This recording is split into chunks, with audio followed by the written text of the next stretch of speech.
अभी इलाहाबाद में जो प्रयागराज में जो मेला चल रहा है कुंभ का मेला, उसमें कुछ गैर मुस्लिम भाई हमारे भगदड़ में मर गए। तो मैंने एक शंकराचार्य का बयान सुना, उन्होंने कहा कि मुसलमानों ने बहुत सारे गैर मुस्लिमों की मदद की। ये हमारा किरदार, हमारा वो लोग जो हमारे खिलाफ बातें करते हैं वो भी मानते हैं नहीं साहब मुसलमानों ने हमारी मदद। कोरोना के दौर में हमने वो मंजर भी देखा था कि बाप मर गया, उसका बेटा अपने बाप की अर्थी को हाथ नहीं लगा रहा है, अपने बाप का अंतिम संस्कार नहीं कर रहा है। मुसलमानों ने खड़े होकर के उन गैर मुस्लिमों का अंतिम संस्कार किया। कितने गैर मुस्लिमों को मुसलमानों ने मदद की उस दौरान, और भाईचारा कायम किया। ये हमारा किरदार है मेरे प्यारे साथी। कुंतुम खैरा उम्मतिन, मुसलमानों तुम दुनिया की सबसे बेहतरीन उम्मत हो। उखरिजत लिन्नास, तुम्हें इंसानों के लिए निकाला गया है। तामुरूना बिल मारूफ, तुम नेकियों का हुक्म देते हो। व तन्हौना अनिल मुनकर, तुम बुराइयों से रोका करते हो। व तुमिनूना बिल्लाह, और तुम अल्लाह तबारक व तआला के ऊपर ईमान रखते हो। अल्लाह को तो सब मानते हैं, क्या हिंदू नहीं मानता अल्लाह को? क्या ईसाई नहीं मानता अल्लाह को? क्या बुद्ध नहीं मानता अल्लाह को? अल्लाह का तसव्वुर, भगवान का, ईश्वर का, गॉड का कॉन्सेप्ट तो सबके यहाँ है, लेकिन फर्क है मेरे भाई, हमारे बीच में और दूसरों के बीच में फर्क है। दूसरे जिसको भगवान मानते हैं उसको दूध भी चढ़ा रहे, उसको खाना भी चढ़ा रहे, उसको प्रसाद भी चढ़ा रहे, उसके नाम पे सोना लुटा रहे, उसके नाम पे दूध बहा रहे। लेकिन हम जिस अल्लाह को मानते वो खिलाता है, खाता नहीं। हम जिस अल्लाह को मानते वो देता है, लेता नहीं, वो किसी का मोहताज नहीं। दूसरे जिसको अल्लाह मानते हैं कहते हैं उस अल्लाह का कोई बेटा भी था, कोई कहता है कि ईसा मसीह अल्लाह के बेटे थे, कोई कहता है उज़ैर अल्लाह के बेटे थे। और हम जिस अल्लाह को मानते हैं वो अल्लाह कौन है? कुल हुवल्लाहु अहद अल्लाहुस समद लम यलिद व लम यूलद व लम यकुल लहू कुफुवन अहद। अल्लाह एक है, अल्लाह बेनियाज है, वो न किसी का बेटा है, वो न किसी का बाप है, और वो न कोई उसके बराबर है। तो हम अल्लाह के ऊपर ईमान रखते हैं, हम अल्लाह को वैसे मानते हैं जैसे अल्लाह ने मानने का हुक्म दिया है। ये फर्क है हमारे और दूसरों से। कभी आप गौर कीजिए, दुनिया में बहुत सारा काम हो रहा है अल्लाह को राजी करने के नाम पे। कोई शादी नहीं कर रहा है, पूछो क्यों नहीं कर रहे हो? अरे नहीं शादी करेंगे और के चक्कर में पड़ेंगे, ईश्वर को नहीं खुश कर सकते, अल्लाह को नहीं खुश कर सकते। अल्लाह को खुश करने के लिए शादी नहीं कर रहा। कोई अल्लाह को खुश करने के लिए अपनी मर्दानगी को खत्म कर देता है, कोई ऊपर वालों को खुश करने के लिए जिंदगी भर नंगा रहता है, नागा कहलाता है। कोई ऊपर वाले को खुश करने के लिए अपने बदन के बालों को कटवा देता है, अपने जिस्म को तकलीफ देता है। अल्लाह ने हमें और आपको मुसलमान बनाया मेरे प्यारे साथी। वमा जअला अलैकुम फिद्दीन मिन हरज, अल्लाह ने जो दीन हमको अता किया उस दीन के अंदर कोई तकलीफ देने वाला हुक्म नहीं है, कोई ऐसा हुक्म नहीं है जिसमें हमें तकलीफ हो, जिसमें हमें परेशानी हो, जिसको पूरा करने में हमको प्रॉब्लम आए। सफर की हालत में हम जाते हैं, इंसान घर में जितना कंफर्टेबल रहता है सफर की हालत में नहीं रहता। शरीयत ने सफर में आपको नमाज पढ़ने का हुक्म तो दिया, मगर आपकी सफर की तकलीफों को देख करके शरीयत ने आपको आसानी दी। 4 रकात वाली नमाज को 2 रकात पढ़ लेना, मगरिब को इशा के साथ पढ़ लेना, ज़ोहर को असर के साथ पढ़ लेना इजाजत दे दी, छूट दे दी आपको सफर की हालत में। सर्दी का मौसम आया, पानी बहुत ठंडा है और आपके ऊपर गुस्ल वाजिब हो गया, आप नापाक हो गए। अगर गुस्ल करते हैं तो बीमार हो जाने का डर है और पानी गर्म करने का कोई रास्ता नहीं, तो क्या करेंगे?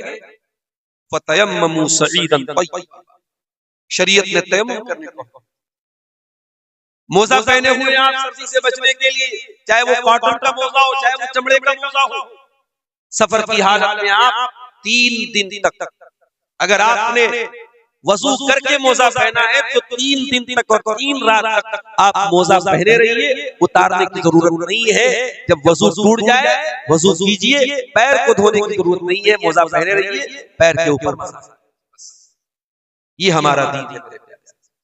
वमा जअला अलैकुम फिद्दीन मिन हरज, हमने तुम्हें वो दीन दिया है जिस दीन में कोई दिक्कत नहीं है, कोई परेशानी नहीं। हम उस दीन के मानने वाले हैं जिस दीन में शादी ब्याह करने का भी हुक्म दिया गया, बीवी बच्चों का हक अदा करने का हुक्म दिया गया। हमारा दीन हमको रहमानियत नहीं सिखाता। हमारे दीन में शादी न करने वाले को पसंद नहीं किया गया। कोई लड़का कोई लड़की शादी के काबिल हो, शादी न करे, इस्लाम में इसको अच्छा करार नहीं दिया गया। हम तो जन्नत में भी जाएंगे तो वहां भी कुंवारे नहीं रहेंगे, जन्नत में भी हमारी कोई बीवी होगी, जन्नत में भी हम डबल होंगे, हम सिंगल नहीं होंगे। सिंगल रहने वालों को अल्लाह पसंद नहीं। कोई औरत बेवा हो गई, कोई किसी मर्द किसी की बीवी का इंतकाल हो गया, अगर वो शादी कर सकता है तो शरीयत कहती है उसको शादी करना चाहिए। बेवा औरत अकेली न रहे, वो तल्लका औरत अकेली न रहे, आदमी बीवी के इंतकाल के बाद अकेला न रहे, वो जब भी रहे अपने लाइफ पार्टनर के साथ रहे, अपनी शरीक हयात के साथ रहे। और ताकत अगर अल्लाह ने आपको दी है और इंसाफ कर सकते हो तो शरीयत ने आपको 1 नहीं 2 नहीं 3 नहीं 4 तक आपको शादी करने की इजाजत दी है। ये इस्लाम है मेरे प्यारे साथियों, ये अल्लाह का दीन है जो हमें और आपको। हम तो उस उम्मत से ताल्लुक रखते हैं कि जब मुसलमानों को हुक्म दिया गया कि खाने काबा की तरफ रुख करके नमाज पढ़ो, कल तक वो बैतुल मुक़द्दस की तरफ रुख करके नमाज पढ़ते थे। जब खाने काबा की तरफ रुख करके नमाज पढ़ने का हुक्म मिला तो यहूदियों ने मजाक उड़ाया, कहा कि देखो भाई मुसलमानों का तो कोई ठिकाना ही नहीं है, कल कहीं और मुंह करके नमाज पढ़ रहे थे और आज खाने काबा की तरफ नमाज पढ़ रहे हैं। तो अल्लाह ने क्या फरमाया, सयक़ूलु सुफ़हाउ मिनन्नासि मा वल्लाहुम अन क़िबलतिहिमुल्लती कानू अलैहा क़ुल लिल्लाहिल मशरिक़ु वल मग़रिबु यहदी मन यशाउ इला सिरातिन मुस्तक़ीम। ऐ नबी, कुछ बेवकूफ लोग बोलेंगे कि मुसलमानों को उनके किबला से किस चीज ने हटा दिया। ऐ नबी जवाब दे दो, अल्लाह का हुक्म आ गया इसलिए मुसलमानों ने किबला बदल दिया, और पूरब और पश्चिम का मालिक तो अल्लाह है। अल्लाह जिसको चाहता है सिरात मुस्तकीम का रास्ता दिखाता है। वकज़ालिका जअलनाकुम उम्मतन वसता, और ऐ मुसलमानों हमने तुमको दुनिया की सबसे बेहतरीन उम्मत बनाया तो तुम्हारा किबला भी दुनिया का सबसे बेहतरीन किबला बनाया। आज साइंटिस्ट बोलते हैं कि जो खाने काबा है ये दुनिया का मिडिल है, दुनिया का सेंटर है खाने काबा। जो हमारा किबला है वो दुनिया का भी किबला है, वो दुनिया का मिडिल है, दुनिया का सेंटर है। हमारा किबला सबसे अच्छा, हमारे नबी सबसे अच्छे, हमारा दीन सबसे अच्छा, और हमें जो किताब मिली कुरान वो किताब भी सबसे अच्छी। वो किताब ऐसी कि 6 साल का बच्चा कुरान का हाफिज है और फर पूरा कुरान तरावी में खड़ा होकर सुना देता है। दुनिया की किसी और मजहब की मिसाल ला के दिखा दो, दुनिया की किसी और मजहब की मिसाल ला के दिखा दो कि उस मजहब की आसमानी किताब को 6 साल का बच्चा भी याद कर ले और तरावी की नमाज में खड़ा होकर सुना दे। ये एजाज भी अल्लाह ताला ने अपनी किताब में।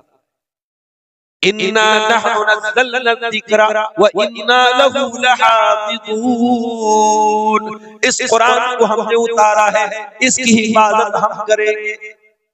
6 साल के बच्चे को हाफिज बना के इस कुरान की हिफाजत हम करेंगे, और कुरान की तफसीर में कोई गड़बड़ी न कर पाए, कुरान के माना और मतलब में कोई गड़बड़ी न कर पाए, इसका भी इंतजाम हम करेंगे। हम उलमा की जमात तैयार करेंगे, हम कुरान और हदीस बयान करने वाले उलमा को खड़ा करेंगे जो हर दौर में कुरान का सही मतलब लोगों को बयान करेंगे। इन्ना नहनु नज़्ज़लना ज़िक्रा व इन्ना लहू लहाफ़िज़ून, इस कुरान को हमने उतारा है, इसकी हिफाजत भी हम करेंगे। हलवा खोर लोग इस कुरान की गलत तहरीर नहीं कर पाएंगे। अपने पेट की दुकान चलाने वाले इस कुरान का गलत मतलब बयान करेंगे, मगर हम उलमाए हक को खड़ा करेंगे जो कुरान का सही मतलब दुनिया को बयान करेंगे। तो मेरे अजीजों, हम उस कुरान के मानने वाले लोग, मगर आज ये जूते क्यों पड़ रहे हमारे ऊपर? जिसका जी चाहता है हमें सुना देता है, हमारी मस्जिदों को टेढ़ी नजर से देखने लगता है, हमारे मदरसों को बंद करने की बात करने लगता है, हमारे उलमा को सलाखों के अंदर डलवा देता है। क्यों? ये जिल्लत के हालात क्यों है मेरे प्यारे?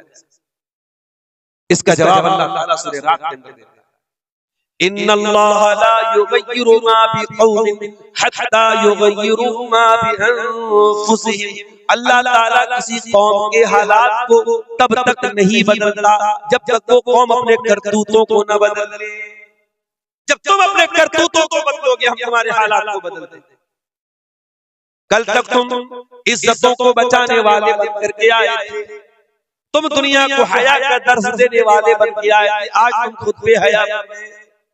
तुम दुनिया को ला इलाहा इल्लल्लाह का पाठ पढ़ाने आए थे, आज कब्रों पर सजदा करने वाले बन गए। कल तुम मोहम्मद रसूलुल्लाह का कलमा पढ़ने आए थे, आज बिदअतों के पैरोकार बन गए। कल तक तुम दुनिया को औरत का सही मकाम बताने आए थे, आज औरत तुम्हारे लिए खिलौना बन गई। कल तुम दुनिया को निकाह के जरिए, शादी के जरिए अपनी शर्मगाह की हिफाजत का दर्स सुनाने आए थे, और आज तुम्हारी शादियों में जहेज आ गया, तुम्हारी शादियों में बारात आ गई, तुम्हारी शादियों में मंगनी आ गई, तुम्हारी शादियों में लंबा चौड़ा खर्च आ गया। तुमने खुद निकाह को मुश्किल बना के ज़िना को प्रमोट कर दिया, ज़िना को आसान कर दिया। जब तुम अपने करतूतों को बदलोगे अल्लाह तुम्हारे हालात भी बदल देगा। वइज़ा अरादल्लाहु बिक़ौमिन सूआ, और अल्लाह ताला जब किसी कौम के साथ बुराई का इरादा फरमाएगा, जब किसी कौम को बर्बाद करना चाहेगा, फला मरद्द लहू, तो कोई उसे नहीं बचा पाएगा, कोई नहीं बचा पाएगा। वइज़ा अरादल्लाहु बिक़ौमिन सूअन फला मरद्द लहू, आपकी बर्बादी का फैसला अगर आसमान पे हुआ है, जमीन का कोई लीडर, जमीन का कोई नेता, जमीन का कोई मिनिस्टर आपके हालात को ठीक नहीं कर पाएगा। वमा लहुम मिन दूनिही मिन वाल, और अल्लाह के सिवा आपकी कोई मदद नहीं कर पाएगा। एक बात तो पक्की है मेरे साथ, अल्लाह हमसे नाराज है।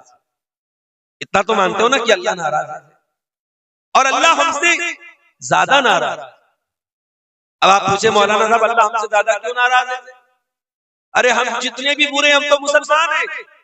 कोई अल्लाह को नहीं मानता, कोई अल्लाह को गाली देता है, उससे भी ज्यादा अल्लाह हमसे नाराज है। हाँ, उससे भी ज्यादा अल्लाह हमसे।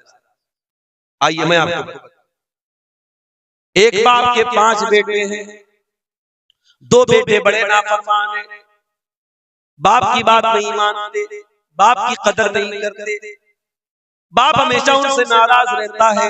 लेकिन 3 बेटे ऐसे हैं जो बाप के बड़े लाडले बेटे हैं, बड़े लायक बेटे हैं, बाप की बड़ी इज्जत करते हैं, बाप का हक अदा करते हैं। अगर वो 3 लायक बेटे जो बाप के बड़े लाडले बेटे हैं, अगर वो 3 लायक बेटे अगर वो गलत हो जाएं, वो गड़बड़ हो जाएं, वो बाप के नाफरमान बन जाएं, वो गलत काम करने लगे, तो बाप को ज्यादा तकलीफ होती है। जो 2 बिगड़े हुए वो तो बिगड़े ही हुए, जो 3 बाप के लाडले बेटे हैं, अगर वो गलत काम करते तो बाप को ज्यादा तकलीफ होती है, बाप ज्यादा नाराज होता है, बाप ज्यादा गुस्सा होता है। मेरे अजीजों, मेरे भाइयों, ये मैंने एक मिसाल आपको समझाने के लिए दी है। अल्लाह रब्बुल आलमीन हमसे बहुत मोहब्बत करता है, हम उसके महबूब नबी की आखिरी नबी की उम्मती हैं। उस अल्लाह ने हमको बहुत नवाजा है, लेकिन जो काम यहूदियों ने किया था वो काम अगर हम करेंगे तो अल्लाह हमको माफ नहीं करेगा। अल्लाह ने यहूदियों को भी बहुत नवाजा था, या बनी इस्राईल अज़्कुरू निअमती अल्लती अनअमतु अलैकुम व अन्नी फज़्ज़लतुकुम अलल आलमीन। ऐ बनी इस्राईल, हमने तुमको बहुत नेमतों से नवाजा। रेडीमेड खाना उतरता था आसमान से बनी इस्राईल, कभी हमारे लिए रेडीमेड खाना नहीं उतरा। बनी इस्राइल के रेडीमेड मन्नो सलवा उतरता था। उलमा ने लिखा है कि मन जो होता था ये हलवा टाइप का, मीठी चीज कोई चीज थी, और सलवा जो था ये कोई परिंदा था। रेडीमेड गोश्त मिल रहा है, रेडीमेड मिष्टी मिल रही है, मिठाई मिल रही है, और इतने कमबख्त थे कि ये रेडीमेड खाना उनको मिल रहा था, तब भी उनको पसंद नहीं आया, और उन्होंने कहा कि ऐ मूसा, अपने रब से कहो कि हमें ककड़ी चाहिए, हमें तरकारी चाहिए, हमें सब्जी चाहिए, हम रोज रोज ये मन्नो सलवा नहीं खाएं। बड़े नखरे उठाए गए बनी इस्राइल के, बड़ी अल्लाह ताला ने उनके ऊपर करम किया, मगर बनी इस्राइल ने क्या किया? ज़ुरिबत अलैहिमुल ज़िल्लतु वल मस्कनतु व बाऊ बिग़ज़बिन मिनल्लाह। जलील कर दिया अल्लाह ताला ने, रुसवा कर दिया अल्लाह ताला ने, अल्लाह का गजब उनके ऊपर नाज़िल हुआ। इतनी लाडली कौम थी अल्लाह की, अल्लाह ने इतना नवाजा था, मगर दुनिया की सबसे जलील कौम, जलील कौम बन गई दुनिया की मेरे प्यारे साथी। इतनी जलील कौम बन गई, मुसलमान नमाज में खड़ा होता है, सूरह फातिहा पढ़ता है, क्या कहता है? इहदिनस सिरातल मुस्तकीम सिरातल लज़ीना अनअमता अलैहिम गैरिल मग़दूबि अलैहिम वलद्दाल्लीन। सूरह फातिहा पढ़ता है, क्या कहता अल्लाह से?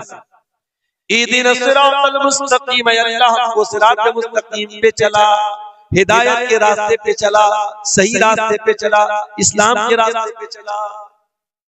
कभी आपने गौर किया? पांचों टाइम की नमाज में अगर सुन्नतों को निकाल दो, नफिल को निकाल दो, सिर्फ फर्ज नमाज को अगर सोच लो, 5 टाइम की नमाज में 17 बार अल्लाह से दुआ करते हैं, परवरदिगार तू हमको सिरात मुस्तकीम पे चला, हमको हिदायत के रास्ते पे चला। क्यों दुआ करते हो अल्लाह? हमने रोजी तो बार बार नहीं मांगी, हमने बच्चों की तंदुरुस्ती तो बार बार नहीं मांगी, हमने दौलत तो बार बार नहीं मांगी, हमने हिदायत बार बार मांगी। इहदिनस सिरातल मुस्तकीम, ऐ अल्लाह तू सिरात मुस्तकीम पे चला, इसलिए कि हिदायत से बड़ी कोई नेमत नहीं है, हिदायत से बड़ी कोई दौलत नहीं है। मेरे प्यारे साथियों, इसी मुल्क में करोड़ों लोग ऐसे हैं जो जाहिल नहीं, पढ़े लिखे लोग हैं। कोई अदालत का जज बना हुआ है, कोई वकील है, कोई आला दिमाग वाला है, बड़ा पढ़ा लिखा है, मगर गाय के गोबर को वो खा रहा है, गाय के पेशाब को वो पी रहा है, किसी शर्मगाह के आगे हाथ जोड़ रहा है, किसी पत्थर के बुत के आगे हाथ जोड़ रहा है, किसी नदी को देख करके सजदा कर रहा है, किसी जानवर के आगे सजदा कर रहा है।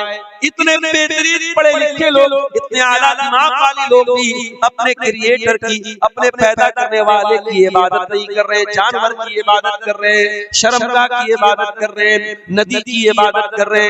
मेरे प्यारे भाइयों, उन लोगों के बीच में अगर अल्लाह ताला ने आपको ईमान वाला बनाया है, आपको तौहीद वाला बनाया है, आपकी पेशानी अगर एक अल्लाह के दर पे झुक रही है, आप ला इलाहा इल्लल्लाह पढ़ने वाले हैं, आपसे बड़ा खुशनसीब कौन है मेरे भाई? आपसे बड़ा किस्मत का धनी कौन है? आपसे बड़ा खुशकिस्मत कौन है? इहदिनस सिरातल मुस्तकीम। इसीलिए हम सूरह फातिहा में बार बार अल्लाह से यही कहते हैं, ऐ अल्लाह जब तूने हमको मुसलमान बनाया है, इस्लाम पर चलने वाला बनाया है, ऐ अल्लाह तूफान आ जाए, सैलाब आ जाए, मुश्किलें आ जाए, इस रास्ते से हमको कभी न हटाना। इहदिनस सिरातल मुस्तकीम, ऐ अल्लाह तू सिरात मुस्तकीम पे हमको चलाना। कुछ भी हो जाए इस रास्ते से हमें हटने मत देना। सिरातल लज़ीना अनअमता अलैहिम, ऐ अल्लाह हमें तो उनके रास्ते पर चलाना जिनके ऊपर तेरा इनाम हुआ, तेरा करम हुआ, तेरा उपकार हुआ। तू नबियों के रास्ते पे हमको चलाना, तू सिद्दीकीन के रास्ते पे हमको चलाना, तू शहीदों के रास्ते पे हमको चलाना, तू वलियों के रास्ते पे हमको चलाना। लोग कहते हैं ये वहाबी लोग नबियों को नहीं मानते, लोग कहते हैं ये अहले हदीस लोग वलियों को नहीं मानते। अरे नादान, अहले हदीस तो वो है जो पांचों टाइम की नमाज में इमाम बनता है तब भी, मुक्तदी बनता है तब भी, जनाजे की नमाज पढ़ता है तब भी, तरावी की नमाज पढ़ता है तब भी, ग्रहण की नमाज पढ़ता है तब भी, हर नमाज में कहता है सिरातल लज़ीना अनअमता अलैहिम, ऐ परवरदिगार हमको नबियों के रास्ते पे चलाना, हमको सिद्दीकीन के रास्ते पे चलाना, हमको शहीदों के रास्ते पे चलाना, हमको तो वलियों के रास्ते पे चलाना। हम तो वलियों के रास्ते पे चलने की दुआ करते हैं, मगर हाँ हमसे ये तो न हो सकेगा कि हम नमाज न पढ़ने वालों को अल्लाह का वली मान ले, हम नशा करने वालों को अल्लाह का वली मान ले, हम इस्लाम के खिलाफ चलने वालों को अल्लाह का वली मान ले, जो हवा में उड़ने लगे उसको अल्लाह का वली मान ले, जो आग में चलने लगे उसको अल्लाह का वली मान ले। ओ लोगों कान खोल करके सुन लो, सबसे बड़ा अल्लाह का वली कौन है? अल्लज़ीना आमनू व कानू यत्तकून। सबसे बड़ा अल्लाह का वली वो है जो ईमान वाला हो, जो मुत्तकी हो, जो ईमान वाला है, जो तकवा वाला है, वो अल्लाह का वली। और अहले हदीस से बड़ा कोई वलियों को मानने वाला नहीं। हम मानते हैं तमाम वलियों को, हम मानते किसी से मानते अल्लाह से। सिरातल लज़ीना अनअमता अलैहिम, ऐ अल्लाह उनके रास्ते पर चला जिनके ऊपर तेरा इनाम। उसके बाद हम क्या कहते हैं? गैरिल मग़दूबि अलैहिम, ऐ अल्लाह उनके रास्ते पर तू हमको न चलाना जिनके ऊपर तेरा गज़ब नाज़िल हुआ। अब जरा बताना सिक्रिया वालों, वो बटरहा वालों, वो आसपास के गांव से आने वाले भाइयों, जरा बताना, ईमानदारी से बताना कि किन के ऊपर अल्लाह का गज़ब नाज़िल हुआ, किन को अल्लाह ने मग़ज़ूब अलैहि कहा, और किन के रास्ते से बचने की हम हर नमाज में दुआ कर रहे हैं। गैरिल मग़दूबि अलैहिम, ऐ अल्लाह तू उनके रास्ते पर हमको न चलाना जिनके ऊपर तेरा गज़ब नाज़िल हुआ, जिनसे तू नाराज हुआ, जिनसे तू गुस्सा हुआ। कौन मुराद है? इससे यहूदी मुराद है, इससे यहूदी मुराद है। और अब पांचों टाइम की नमाज में अल्लाह से कहते हैं अल्लाह हमें यहूदियों के रास्ते पे न चलाना। ये यहूदी तो बड़े अच्छे लोग थे, अल्लाह के बड़े लाडले लोग थे, अल्लाह के बड़े चहेते लोग थे, अल्लाह ने बड़ा इनाम से इनको नवाजा था। मगर जब ये यहूदी हराम खोर हो गए, ये सूद खोर हो गए, ये प्याज खोर हो गए, ये नबियों को कत्ल करने लगे, ये नबियों का मजाक उड़ाने लगे, जब ये अल्लाह को नाराज करने लगे तो क्या हुआ? फबाऊ बिग़ज़बिन मिनल्लाह, अल्लाह के गज़ब के हकदार बन गए। ओ मुसलमानों कान खोल करके सुन लो, अल्लाह का कानून सबके लिए बराबर है। जो काम यहूदियों ने किया वही काम हम करेंगे तो हम भी अल्लाह के गज़ब के हकदार बन जाएंगे। और आज अल्लाह के गज़ब के हकदार हम बन चुके हैं। हर तरफ से जूते पड़ रहे हमारे ऊपर, हर तरफ से जलील हो रहे, अल्लाह के गज़ब के हकदार बनने में। हम अल्लाह से क्या कहते हैं? ऐ अल्लाह तू उनके रास्ते पे हमको न चलाना जो जिनके ऊपर तेरा गज़ब नाज़िल हुआ। अच्छा, यहूदियों के यहाँ सबसे बड़ा क्राइम क्या था? सबसे बड़ा अपराध क्या था? यहूदियों का सबसे बड़ा अपराध क्या था जानते हो? यहूदियों के पास अल्लाह की किताब तौरात थी, यहूदी जानकार थे, इल्म भी था उनके पास, लेकिन जानकारी होने के बावजूद और इल्म होने के बावजूद यहूदी अल्लाह की नाफरमानी नहीं करते, इल्म के ऊपर अमल नहीं करते। ओ सीमांचल वालों, पूरे हिंदुस्तान में सबसे ज्यादा जलसे आपके इलाके में होते हैं, सारे बड़े बड़े मुकर्रिरीन आपके इलाके में आते हैं, सबसे ज्यादा तकरीरें आपके यहाँ सुनी जाती हैं। असर से लेकर फजर तक पूरे दुनिया में कहीं जलसा होता है, आपके यहाँ होता है। ये तकरीरें, ये जलसे, ये प्रोग्राम आप अगर सुन रहे हैं और इस इल्म के ऊपर अगर आपका अमल नहीं है तो ये बहुत खतरनाक बात है। भाई मोटी मोटी बात सबको मालूम है। कौन सा ऐसा मुसलमान है जो नहीं जानता कि पांचों टाइम की नमाज फर्ज है? सबको मालूम है।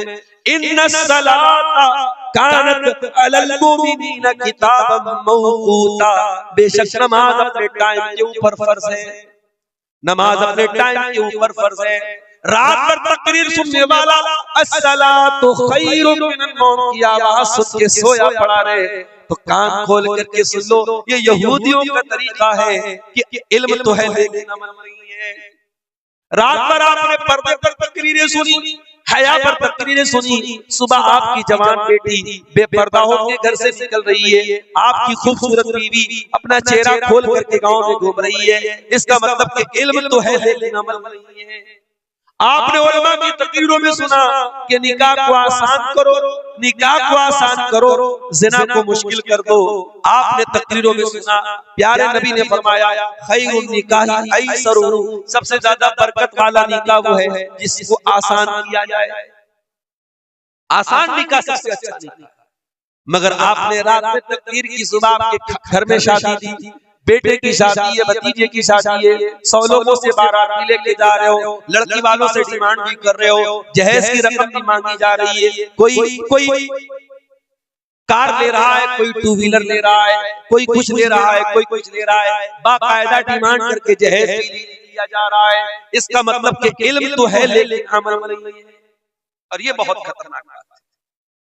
अतामुरून अन्नासा बिल बिर्रि व तंसौन अनफुसकुम व अंतुम ततलूनल किताब। ऐ यहूदियों, तुम अल्लाह की किताब को पढ़ते हो, तुम तौरात को पढ़ते हो और लोगों को नेकी का हुक्म देते हो और अपने आप को भूल जाते हो। ऐ यहूदियों, ये बहुत गलत काम है जो तुम करते हो। जो काम यहूदियों ने किया वही काम हम भी तो कर रहे हैं मेरे प्यारे से। कौन ऐसा मुसलमान है जो नहीं जानता कि सूद और ब्याज हराम है? हमने तकरीरों में भी सुना है, हमने जुमा के खुतबों में भी सुना है, हमने कुरान में भी पढ़ा है, या अय्युहल्लज़ीना आमनुत्तकुल्लाह व ज़रू मा बक़िया मिनर रिबा इन कुंतुम मुमिनीन। ऐ ईमान वालो, अल्लाह से डरो। अब तक तो ब्याज का लेन देन ले चुके कर चुके, अब आइंदा से कोई ब्याज का लेन देन मत करना। फ़इन लम तफ़अलू फ़अज़नू बिहर्बिम मिनल्लाहि व रसूलिही। और अगर तुम ऐसा नहीं करोगे तो अल्लाह से जंग करने के लिए तैयार हो जाओ, रसूल से जंग करने के लिए तैयार हो जाओ। ब्याज खोर, ब्याज खाने वाला अल्लाह से जंग कर रहा है, रसूल से जंग कर रहा है। सारी आयतें हमने पढ़ी है, सारा मसला हमको मालूम है, लेकिन आज भी बंधन बैंक की स्कीम आपके मुसलमानों के इलाकों में सबसे ज्यादा ली जाती है। 10-10 हजार का कर्जा आप सूद पर ले रहे हैं। चुल्लू भर पानी में डूब मरने का मकाम है। ओ करोड़पति हो, ओ कौम के सरमायादारो, वो अपने पैसों को तिजोरियों में भरने वालों, कल अल्लाह क़यामत के दिन पूछेगा तू तो तिजोरी में भरा करता था, तेरी कौम का गरीब आदमी 10,000 का पैसा बंधन बैंक से, बंधन लोन से लेता था, वो इंटरेस्ट पर लेता था, ब्याज पर लेता था। तेरी कौम के गरीबों ने 5-5 हजार रुपये ब्याज पर लेकर के अल्लाह को नाराज किया था। तू करोड़ों का मालिक था, तूने अपने भाई की मदद क्यों नहीं? याद रखो मेरे भाई, इस्लाम ये सिखाता है अगर अल्लाह ने आपको दौलत दी है और आपका कोई भाई जरूरतमंद है, आपसे कर्जा लेने आया है, इस्लाम कहता है कि कर्जा दे दो और कर्जा में कभी प्रॉफिट मत कमाओ। कर्जा में कभी प्रॉफिट मत, कर्ज के जरिए प्रॉफिट कमाना इस्लाम के अंदर सूद और ब्याज है और अल्लाह के प्यारे नबी ने इससे मना किया। आज मुसलमान सूद और ब्याज बड़े आराम से खा रहा है। आज मुसलमान नौजवान बड़े धड़ल्ले से जुआ खेल रहे हैं। कोई ऑफलाइन जुआ खेल रहा है, कोई ऑनलाइन जुआ खेल रहा है, कोई मोबाइल के जरिए जुआ खेल रहा है, कोई ताश के पत्तों के जरिए जुआ खेल रहा है। क्या मुसलमान को यह मसला मालूम नहीं है? अल्लाह के नबी ने फरमाया कि जो जुआ खेलता है गोया कि वो सूअर के गोश्त में अपना हाथ डालता है। जिस तरीके से सूअर का गोश्त खाने वाला है वैसे ही जुआ खेलने वाला है। क्या आपने कुरान की ये आयत नहीं पढ़ी? या अय्युहल्लज़ीना आमनू इन्नमल खम्रु वल मैसिरु वल अंसाबु वल अज़लामु रिज्सुम मिन अमलिश शैतान। ये शराब, ये जुआ, ये पासे के तीर और ये गैरुल्लाह के आस्ताने, ये सब गंदे काम है, शैतान के काम है। इनसे बचो तभी तुम कामयाब हो। सब जानते हैं, ऐसा नहीं कि हमें जानकारी, हमें इल्म तो है, इल्म के ऊपर अमल नहीं। आज कितने मुसलमान हैं वो अपने मजहब की बुनियाद से ही दूर हैं, तौहीद से ही दूर हैं। उनको पट्टी पड़ा दी गई, वो जाकर के कब्रों पर सजदा कर रहे हैं। वो जाकर के उनके घरों में चले जाओ, उनके घरों में बड़े बड़े ताबीज लगे हुए हैं, उनके गले में देखो ताबीज और धागा लटक रहा है। उनका यह अकीदा है जब तक ये धागा मेरे गले में लटक रहा है, जब तक ये नक्शो निगार मेरे घर में लटक रहे हैं, मेरे घर में बरकत आएगी। ऐ मुसलमान, तेरा अकीदा ही तो तेरी बुनियाद थी, वही तू बर्बाद कर रहा है। इसीलिए मौलाना अल्ताफ हुसैन अली कहते हैं, करे गैर गरबुत की पूजा तो काफिर, कवाकिब में माने करिश्मा तो काफिर, झुके आग पर पहले सजदा तो काफिर, जो ठहराए बेटा खुदा का तो काफिर, मगर मोमिनों पर कुशादा है राहे, परस्तिश करे शौक से जिसकी चाहे, नबी को जो चाहे खुदा कर दिखाए, इमामों का रुतबा नबी से बढ़ाए, मज़ारों पे जा जा के नजरें चढ़ाए, शहीदों से जा जा के मांगे दुआएं, न तौहीद में कुछ कमी से आवे, न इस्लाम बिगड़े न ईमान जावे। ऐ मुसलमान, तूने अपने आप को तौहीद से दूर कर लिया, अल्लाह की मदद तेरे ऊपर कैसे आएगी? अल्लाह का तो वादा था, ऐ मुसलमान, जब तक तू तौहीद पर कायम रहेगा हम तेरी मदद करते रहेंगे। वअदल्लाहु अल्लज़ीना आमनू मिनकुम व अमिलुस सालिहात, ऐ ईमान वालों, ऐ नेक अमल करने वालों, अल्लाह का वादा है ला यस्तखलिफन्नहुम फिल अर्दी कमा इस्तखलफल लज़ीना मिन क़ब्लिहिम, अल्लाह तुमको जमीन में हुकूमत भी देगा, वला युमक्किनन्ना लहुम दीनहुम अल्लज़ी इर्तदा लहुम, अल्लाह तुम्हारे दीन को दुनिया में गालिब भी कर देगा, वला युबद्दिलन्नहुम मिन बादि खौफिहिम अमना, अल्लाह दुनिया में तुमको अमन और चैन भी अता फरमाएगा। शर्त क्या है? याबुदूननी ला युशरिकून बी शैया, एक अल्लाह की इबादत करते रहना, अल्लाह के साथ किसी को शरीक मत करना। आज अपने पेट की दुकान को चलाने के लिए आपका अकीदा खराब करने वाला मौलवी कहता है नीतीश कुमार से मिलना है तो उनके पीए से मिलना पड़ता है, तेजस्वी यादव से मिलना है तो उसके सेक्रेटरी से मिलना पड़ता है, हमारे प्राइम मिनिस्टर से मिलना है तो उनके कैबिनेट के किसी खास आदमी से मिलना पड़ता है। अरे तू अल्लाह को कैसे, अल्लाह तक कैसे पहुंच सकता है? तू अल्लाह से कैसे मांग सकता है? मेरा अल्लाह कहता है व इज़ा सअलका इबादी अन्नी फइन्नी करीब, ऐ मेरे बंदे मैं तो तेरी शहर से ज्यादा करीब हूँ, मुझसे मांग के तो देख, मेरे आगे हाथ तो फैला के देख, तुझे मांगना अगर आता है तो मुझे देना आता है, तू मांगता चला जाएगा, तू मांगते मांगते थक जाएगा, मैं देते देते नहीं थकूंगा। वइज़ा सअलका इबादी, अल्लाह तबारक व तआला हर रात के आखिरी हिस्से में आसमान पर नाजिल होता है, आसमान पे उतरता है, आसमान दुनिया पे उतरता है और कहता है हल मिन मुस्तगफिरिन फअगफिर लहू, है कोई मग़फ़िरत तलब करने वाला, है कोई माफी मांगने वाला, है कोई मेरी बारगाह में आंसू बहाने वाला, है कोई सच्ची तौबा करने वाला, मैं उसकी तौबा कबूल करने को तैयार हूँ, है कोई हाथ फैलाने वाला मैं उसको देने को तैयार हूँ, है कोई मुझसे दुआ करने वाला मैं उसकी पुकार को सुनने को तैयार हूँ। अल्लाह तो पुकारने का हुक्म दे रहा है और तू कह रहा है कि अल्लाह तो बहुत दूर है, अल्लाह से हम मांग सकते। अल्लाह कह रहा है मैं करीब हूं, मुझसे मांगो तो सही। मेरे प्यारे साथियों, आज मुसलमान तौहीद से दूर है, इतना दूर है कि आज भारत की सरजमीन पर मुसलमान की पहचान कब्रों से होती है, मज़ारों से होती है। आज जैसे दूसरे मजहब वालों का एक निशान होता है, हमारे हिंदू भाइयों का ओम बना रहता है, ईसाइयों का उनका क्रॉस बना रहता है, इसी तरीके से सिख मजहब वालों का उनकी पगड़ी होती है। मुसलमान की पहचान क्या है? बहुत सारे कैलेंडर पर आप देखेंगे अजमेर की तस्वीर लगी रहती है, मजार की तस्वीर लगी रहती है। आज इन मजारों को, इन कब्रों को आपकी पहचान बता दिया गया। माफ करना मेरे प्यारे साथियों, ये मजार हमारी पहचान नहीं, ये कब्र हमारी पहचान नहीं, हमारी पहचान ला इलाहा इल्लल्लाह है। हमारे मजहब की बुनियाद यही है, अल्लाह के सिवा कोई पालनहार नहीं, अल्लाह के सिवा कोई मुश्किल कुशा नहीं, अल्लाह के सिवा कोई बिगड़ी बनाने वाला नहीं है। तौहीद से दूर है।